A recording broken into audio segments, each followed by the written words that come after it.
ఏమే కొత్తగా వచ్చిన వాచ్మెన్ వాళ్ళని పెద్దగా వాడుతున్నట్లేదు. వాళ్ళని వాడకపోతే నెత్తిమే పెట్టుకుంటామా ఏంటి? వాడకం నిన్నే మొదలు పెట్టాను. నెమ్మదిగా డోస్ పెంచాలంతే. వాడుకోవే, వాళ్ళు పుట్టిందే మనకు వెట్టి చాకరీ చేయటానికి. నేను కొంచెం పూజ చేసుకోవాలి. మీరు కిందకి వెళ్ళి వాచ్మెన్ అలా కొంచెం పైకి పంపించి మీరు బజార్కి వెళ్ళి 2 కొబ్బరికాయలు పట్టురండి. అలాగే. ఏయ్ రత్తాలు, చెప్పండి అయ్యగారు. అమ్మగారు పూజ చేసుకోవాలంట, నిన్న ఒకసారి పైకి రమ్మందే. 1 నిమిషంలో వచ్చేస్తాను అయ్యగారు. ఇవిగో నేను వడిన కొబ్బరికాయలు.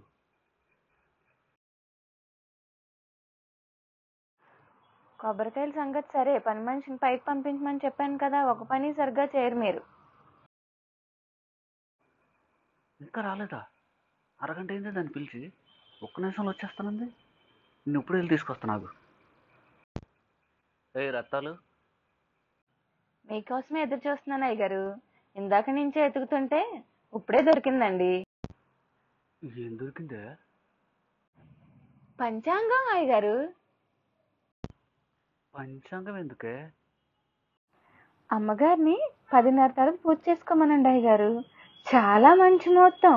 వెళ్ళండి అయ్యగారు.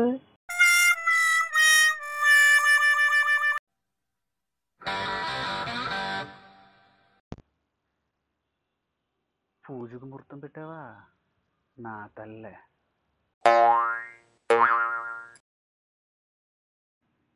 అమ్మగారికి చాలా నీరసంగా ఉంది. కొంచెం పూజ సామాన్లు కడిగి పెట్టి కొంచెం గుమ్మంలో ముగ్గేసి పెట్టవే. ఇలా మాటికి పని చేయించుకుంటున్నారు కానీ డబ్బులు మాత్రం ఇవ్వట్లేదు అయ్యగారు. డబ్బులు తీసుకోకుండా నేను పని చేయలేను అయ్యగారు. ఈసారి డబ్బులు ఇస్తానులేవే, కొంచెం చేసి పెట్టవే. ఎంత ఇస్తారో చెప్పండి అయ్యగారు. 20 రూపాయలు ఇస్తాను, కొంచెం చేసి పెట్టవే. 1 నిమిషం అయ్యగారు. నువ్వు 1 నిమిషం అనమాకే, నాకేదో భయంగా ఉంది.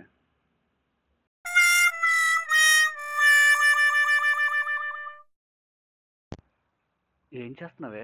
మా ఇంటి ముందు ముగ్గు ఏమంటే మీ ఇంటి ముందు ముగ్గు చెరిపేసావంటే? ఈరోజు చాలా మంచి రోజు అయ్యగారు. నేను కూడా పూజ చేసుకుంటున్నాను అయ్యగారు. అమ్మగారు ఎలాగో పూజ చేసుకుంటున్నారు కాబట్టి అదే చేత్తో నా గుమ్మాలో కూడా ఒక ముగ్గు వేయించండి అయ్యగారు.